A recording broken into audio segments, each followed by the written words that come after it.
Hey, okay, I want to go over real quick with you how to calculate eccentricity. So for this assignment, which is a must-do, we're going to calculate eccentricity of the ellipse or elliptical orbital path of planets. Okay, so you're going to go ahead and go to this assignment as long as you've completed the other mastery checks and made it this far. Okay, so every planet in the solar system orbits the sun in an elliptical path of varying degrees. Use the data for each object of the solar system and find eccentricity. E equals C divided by A. Okay, so we need to talk about what each of these variables is, how to do the math. We're going to work through a couple of these problems, maybe Mercury, Venus, and Earth, and then set you free to work on the other ones on your own. You do need to make sure that you check your answers with me and you show your calculations before you can move on to the next assignment. Okay, so we need to know two things, okay? If we think back to what an ellipse is, okay, and you can watch my ellipse video where I actually draw an ellipse with thumbtacks to kind of show you how the ellipse is formed. So it has two foci, okay, each one's called a focus. It has a major axis, which is the longer axis that runs through the foci. The minor axis is the shorter axis, okay? And then also remember that when we're talking about orbital paths, this right here is our semi-major axis, and that is the radius of the orbit of the planet. Okay. So, why? In 1609, Johannes Kepler figured out that planets travel along elliptical paths, not circular, with the sun sitting at one focus of the ellipse. He called this his first law of planetary motion. You know all about this from your previous assignments. As a planet moves along its orbit, the distance between it and the sun changes. The point on the ellipse where the planet is closest to the sun is called the perihelion.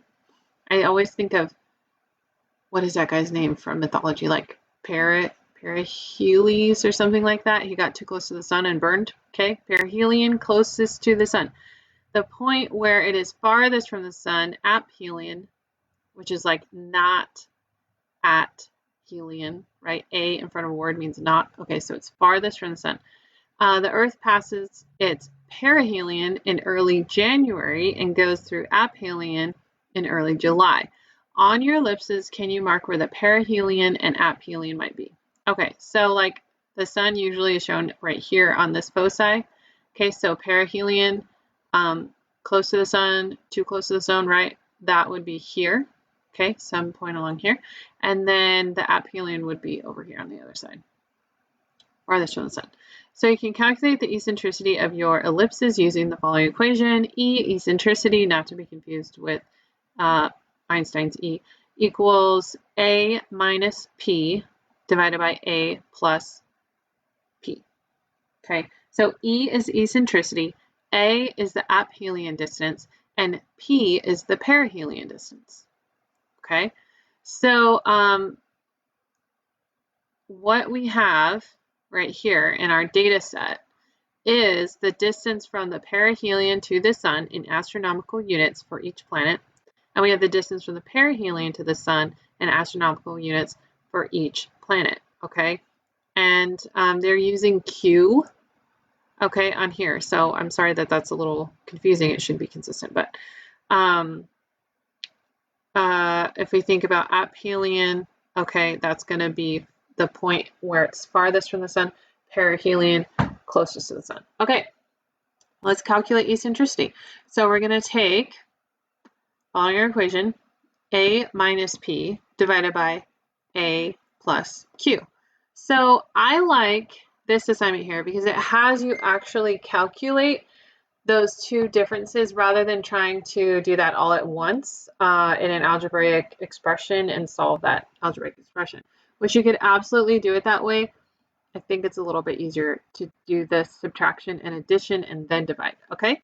So we're going to take big Q here minus little q. That is going to give us F we're using, okay?